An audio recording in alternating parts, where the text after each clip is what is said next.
महाराज के गुरुदेव एक कथा कहा करते थे। कुंभ में एक टेंट में रहने वाले गुरु और चेले में कुछ विवाद हो गया। चेला दुखी होकर चला गया, चप्पल छोड़ गया था अपनी। दूसरे दिन तक नहीं आया, तीसरे दिन भी नहीं आया। अब गुरुजी हर तंबुओं में जाकर चप्पल को लेकर घूम रहे थे कि लगभग इतना ही बड़ा उसका पांव है, चप्पल छोड़कर आ गया है वह। किसी ने देखा है क्या? उनकी बात पर सभी हंसते थे। इस प्रकार कहीं ममता न आ जाए। ममता क्यों होती है ऐसी? इसलिए कि भाव रहता है कि यह मेरा शिष्य है। इसी को अहंकार कहा जाता है।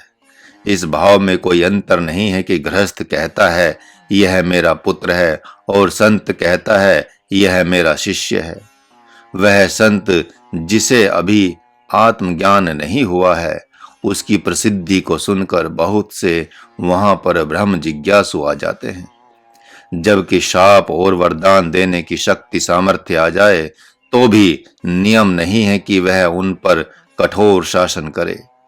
अतः वे जब कह दें कि मेरे गुण दोष का आप देखते रहना, संकोच मत करना, उनका तभी उनका दोष बताए। महाराज को एक बार ऐसा हो गया।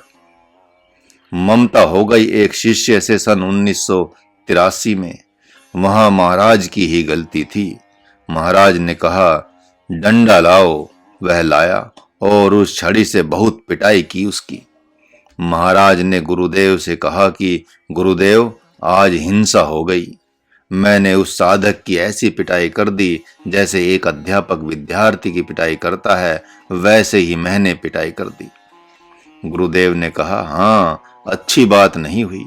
यद्यपि धर्म ही है, कोई अधर्म नहीं है, उसको तो लाभ ही लाभ है, किंतु चूंकि संन्यास आश्रम है इसलिए अच्छी बात नहीं है।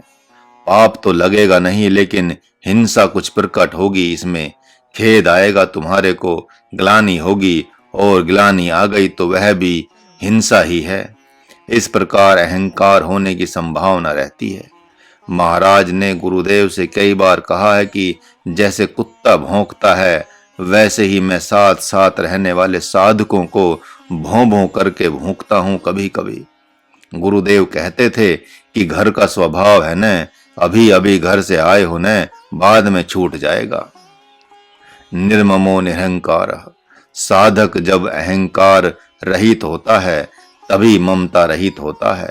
ऐसा नहीं मानना चाहिए, क्योंकि कोई पद आगे आ जाता है, कोई पीछे आ जाता है। अतः अपने ढंग से उन्हें व्यवस्थित कर लेना चाहिए। सम दुख सुख क्षमी। वह सन्यासी जब दुख को प्राप्त होता है, किससे? आप लोगों से, जो उसे ढोंगी कहते हैं, गाली देते हैं, पिटाई भी कर देते हैं, तो उसमें समान भाव रखें और क्षमा करें। यदि प्रतिकूलता को अपना ही संस्कार मान लिया जाए तो क्षमाशीलता आनी कोई बड़ी बात नहीं है। भगवत भक्त तुलसीदास ने शरीर के प्रति अहम भाव होने से ही ग्लानि में भरकर एक पद गाया, ममता तूने गई मेरे मन से। संतों एवं साधकों ने सर्वप्रथम अपने चित्त की आसक्ति की खोज की है, क्योंकि जब तक अपनी आसक्ति नहीं दिखाई पड़ जाती तब तक वह समूल विनष्ट नहीं हो सकती। ब्रह्म ऋषि वशिष्ठ जी ने जो महत क्षमाशील थे, विश्वामित्र को तब भी क्षमा कर दिया जब उन्होंने उनके 100 पुत्रों का वध कर दिया था। इस प्रकार जो संपूर्ण भूतों से द्वेष रहित हो गया है, उसमें निर्ममता एवं निरहंकारता ऐसे विलक्षण गुण स्वभावतः पाए जाते हैं।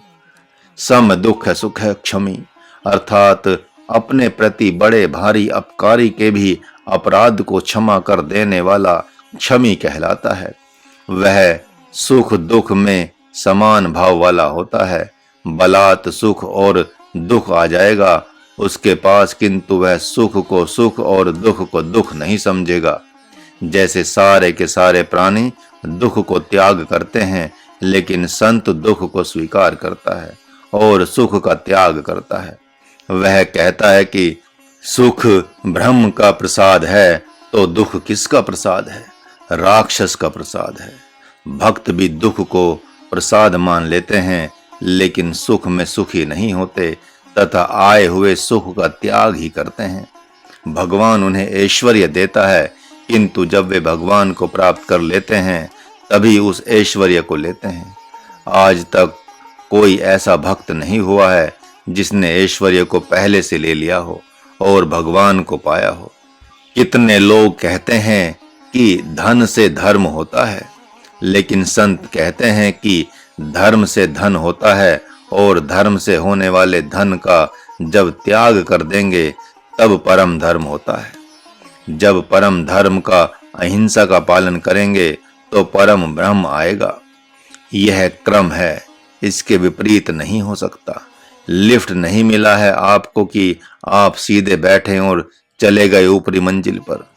अद्वेष्टा सर्वभूता नाम, जब संपूर्ण भूतों को आप अभय दान देंगे तो शिष्य ही ऐश्वर्य बनकर आपके पास आएंगे, भक्त ही आपके ऐश्वर्य बनकर आएंगे। निर्ममो निरहंकार सम दुख सुख क्षमी, किंतु जब अहंकार हो जाएगा कि यह मेरा शिष्य या भक्त है, जब ममता हो जाएगी उसमें तो जो नहीं व्यवहार होना चाहिए वह व्यवहार होगा। भगवान ने इसीलिए कहा है निर्ममो निरहंकार, ममता एवं अहंकार का न होना। लेकिन पहली ऐसी है कि संत दुख को भोगते हैं, सुख का त्याग करते हैं, और सारे लोग सुख को चाहते हैं।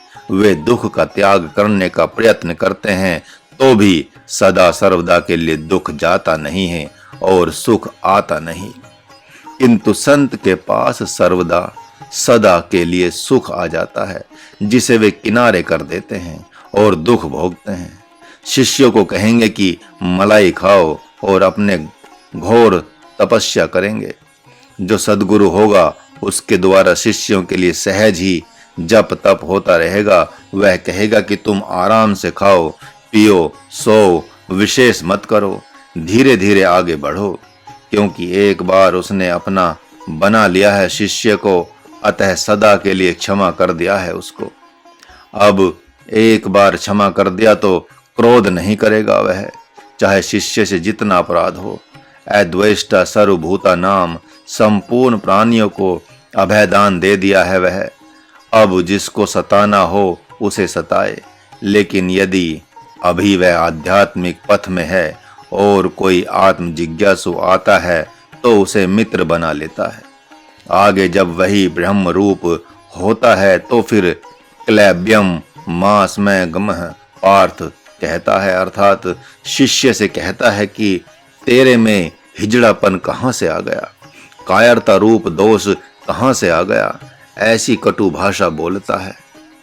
साधना काल में नहीं बोलता था कि सिद्ध होने पर कहता है कि पंडितों की सी बातें करते हो, बकवास कर रहे हो, मोह ममता से लिपटे हुए हो, फिर भी वेद की बातें करते हो। ज्ञान तो कुछ है नहीं, सन्यास का एक अंग भी तुम्हारे पास नहीं है और संत बनने का ढोंग करते हो। उत्तम शिष्य जानते हैं कि उसकी वाणी में ही ब्रह्म विद्या वास करती है। हनुमान जी के घूंसे में ब्रह्म विद्या वास करती है। लंकनी को घूंसा मारा उन्होंने और उसका ब्रह्म जाग गया, प्रज्ञा चक्षु खुल गए। उसी प्रकार सदगुरु की कड़वी वाणी में ब्रह्म जिज्ञासा ब्रह्म विद्या का वास है, उसके डंडे में ब्रह्म विद्या का वास है। यदि इतनी शक्ति सामर्थ्य आ गई है और कोई आत्म जिज्ञासु है, तब तो आप उससे मित्रवत व्यवहार कर सकते हैं, अन्यथा उदासीन रहना होगा। गुरु आश्रम में यानी संन्यास आश्रम में सभी अकेले आते हैं, अकेले रहते हैं, अकेले जाते हैं, जबकि गृहस्थ आश्रम में साथ भी आते हैं, साथ भी जाते हैं, साथ रहते हैं। कितने ही पितरलोक में भी साथ साथ जाते हैं। पति मरा, पत्नी मरी, साथ चले गए, ऐसा भी देखा जाता है। गौतम ऋषि गए सिद्ध लोक को, भगवान श्री राम ने मुक्त किया अहिल्या को, तो वह पति के धाम चली गई। इसी प्रकार कोई साथ रहते हैं साथ जाने की कामना से, अतः साथ चले जाते हैं। योग वशिष्ठ में वशिष्ठ और अरुंधति नाम के दो साधक एवं साधिका होते हैं। एक साथ मरते हैं और दूसरे जन्म में वे राजा पद्म और लीलावती हो जाते हैं। साथ साथ जीते हैं क्योंकि ये गृहस्थ आश्रम है, लेकिन संन्यास आश्रम में अकेला साधक आता है, अकेला साधक रहता है, अकेला जाता है। उसके पास पितरलोक, देवलोक इत्यादि की बात नहीं होती। क्या मित्र क्या वैरी, सारे लोग एक तरफ और वह एक तरफ रहता है। जितने भी इस जीव जगत में शिष्यों ने शिष्यत्व प्राप्त किया है और गुरुता प्राप्त की है, कालांतर में गुरु आश्रम में उनका विरोध हुआ है, लेकिन उस विरोध को उन्होंने विरोध नहीं माना बल्कि सहन किया। परिणाम हुआ कि उन्होंने आत्म सिद्धि प्राप्त की और चलते बने। निकृष्ट कर्म को ही अंगद अपने अभ्युदय का कारण मान रहे हैं। उन्होंने प्रभु श्री राम से कहा, नीच टहल ग्रह कै सब करिहूं। जैसे यहाँ अर्थात श्री भागीरथी आश्रम में भी नीच टहल करने वाले लोग हैं। भूषणानंद को नीच टहल करने का अवसर आया है। कोई झाड़ू लगाता है, कोई भंडार का काम करता है, लोग उसे नीच टहल कहते हैं। कर्म फल का त्याग करके आत्मानंद नीच टहल अब तक करते चले आए हैं, लेकिन आध्यात्मिक प्रश्नों का उत्तर देने में किसी से भी कम नहीं है। सपने में भी उनको गांव घर याद नहीं आता। नीच टहल कर्म के फल का त्याग करके करते हैं। बरकट्ठा से लोग आए हुए थे। आत्मानंद ने कहा कि यह भी गाड़ी जा रही है, इसके साथ स्टेशन चले जाइए। सामान बहुत ज्यादा था। ये उठाकर सामान रखने लगे कि ऐसे जमाओ, ऐसे जमाओ। आज्ञा नहीं दिया बल्कि कहा, लाओ ऐसे जमाता हूं मैं। उनके जैसे साधक को तो अहंकार ही नहीं होता। जिस घर में सदगुरु के साथ जाता है उस घर की भी सफाई करता है। यही नहीं कि आश्रम की ही सफाई करनी है, बल्कि जिस घर में जाता है उस घर में झाड़ू लगाता है, उस घर में काम कराता है, क्योंकि वह जान लेता है कि सदगुरु यहाँ पर आ गए हैं तो सारा का सारा महल इनका हो गया, सब कर्म इनके हो गए। नीच टहल है ये, लेकिन इस नीच टहल में नीच ब्रह्म नहीं है बल्कि परम ब्रह्म छिपा हुआ है। नीच ब्रह्म जीव है, नीच ब्रह्म काम है, नीच ब्रह्म क्रोध है, राग है, द्वेष है। अतः नीच ब्रह्म उसके पास नहीं छिपा हुआ है। कर्म के फल का त्याग करके वह सदगुरु के साथ रहता है। कोई मान दे दे तो, कोई मान न दे तो वह तो सोचता है कि जो हमारे को सेवा मिली है वह तो करूँगा ही करूँगा। रैदास ने जूती पहनाई भगवान समझकर, ग्राहक समझकर नहीं। वह भंडार में सेवा करता है सबको गुरुदेव की आत्मा समझकर। अतः उसका वह कर्म ब्रह्म कर्म बन जाता है। यह साधना अति सरल है, अति सरल है। इसमें न जप करना है, न तप करना है, न ध्यान करना है। बस सदगुरु के आश्रम में नीच टहल कर रहा है तो उसे मान नहीं मिलेगा बल्कि अपमान ही मिलेगा, लेकिन उसे भी प्रभु प्रसाद समझेगा। कितना विवाद होता है आश्रमों में, यह देखते बनता है। नर्मदा किनारे देखा महाराज ने, एक साधक गुरु आश्रम में शुरू में गया। गुरुजी ने कहा कि आओ हम लोग कुछ लिखते हैं। वे बोलने लगे और वह साधक लिखने लगा। शिष्य ईर्ष्या करने लगे कि आज ही आए और ये लिखा पढ़ी करेंगे। हम लोग नौकर हैं क्या कि रोटी बनाकर खिलाएंगे इनको। लेकिन अब उसके गुरुदेव भी वैसे ही थे। सोचा मन में कि मत खिलाओ, यह भूखा रहेगा। वे लोग अपने खाते थे दूध फल चावल दाल और उस साधक को देते थे नमक चावल। एक दिन गुरुजी ने कहा उस साधक से कि जाओ, लोग जलपान कर रहे हैं, जलपान कर लो। बहुत फल आता था, बहुत दूध आता था वहां पर। तो साधक शील संकोच में दरवाजे पर एक छोटे से पेड़ के नीचे जाकर कुत्ते की तरह बैठ गया। उसने देखा कि ये लोग बुला ही नहीं रहे हैं, फल खा करके दूध पी ले रहे हैं। जब 15-20 मिनट हो गए तब पीछे से घूम घाम कर गुरुजी के पास चला गया। गुरुजी ने पूछा, जलपान कर लिए? तो कहा उसने कि जी। उसके उपरांत चालू हो गया लिखना। 1 घंटे बाद एक जगह जाना था। तैयार होते हैं चलने के लिए तो 2 किलो दूध आया। बड़ी भीड़ थी। गुरुजी ने उससे कहा, अरे सुनो, साधक आया। गुरुजी ने साधक से पूछा, जलपान नहीं किया तूने ने? तो वह मौन हो गया और मन ही मन हंस पड़ा।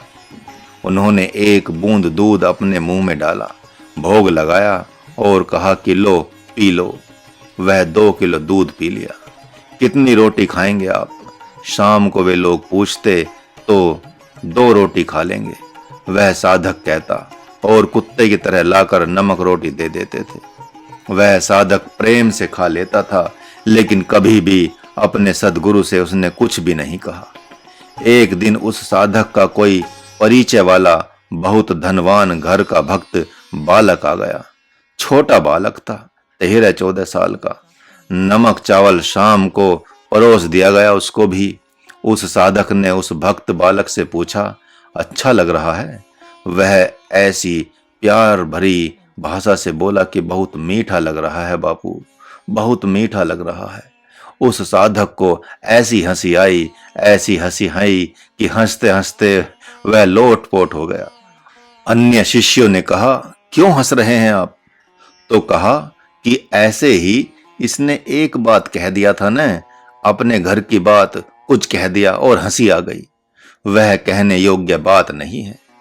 साधक के लिए कहा जा रहा है कि जो सन्यासी हो गया है, गृहस्थ आश्रम को जिसने छोड़ दिया है, जो ज्ञान योगी है, उसके लिए मनमाना व्रत नहीं है। गुरु ने कह दिया तो उसके लिए कठोर चंद्रायन व्रत है। हल्के आहार और सद्व्यवहार के साथ अहिंसा व्रत पालन करते हुए अपने स्वरूप में स्थित रहने का प्रयत्न करना। इस प्रकार अपने स्वरूप के ध्यान में स्थित होने वाला वह पुरुष संतुष्ट है तो मुझे प्रिय है। क्यों प्रिय है वह? क्योंकि अति संतुष्ट है। एक विलक्षण बात भगवान नारायण ने इस ब्रह्म योग में, संन्यास योग में कही है, जो संन्यास योग कल आपको भी प्राप्त होना है। कल आपको योगी बनना है। अतः इस पर विचार करेंगे आप, चिंतन करेंगे। सदा ही अपने स्वरूप के ध्यान में रहने के कारण से यतात्मा दृढ़ निश्चय है। जिसने अपने मन, वचन एवं शरीर पर विजय प्राप्त कर ली है और दृढ़ प्रतिज्ञा वाला है कि जब तक अपने स्वरूप में स्थित नहीं हो जाऊंगा तब तक पीछा नहीं छोड़ूंगा। ऐसा भक्त जिसने प्रभु को मन, बुद्धि और चित्त दे दिया है, वह भक्त उन्हें प्रिय है। क्यों? इसलिए कि संतुष्ट है। क्यों संतुष्ट है? क्योंकि अपने दृष्टापन में स्थित है। 12-12 घंटे ध्यान में बैठा रहता है तो भी जल्दी उसे सिद्धि नहीं मिल रही है। इतना होने पर भी मस्ती में रहता है।